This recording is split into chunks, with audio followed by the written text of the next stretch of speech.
Here a quick tip how to change the number of edges on a polygon tool or a star tool.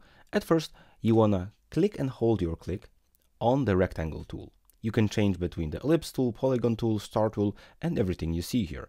If you select the star tool and you start to draw it on your screen, while holding the mouse click, you can use your arrow keys to increase or decrease the number of edges and overall points of the shape you have.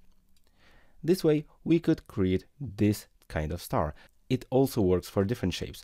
If you select, for example, the polygon tool, but you are looking for a hexagon tool, you just hit your keyboard up key and now you have a hexagon. While holding my mouse click, I press shift, so it's perfectly even, and this way I've created this kind of shape. A really useful piece of knowledge when it comes to adding shapes. I'll once again click and hold on the rounded rectangle tool.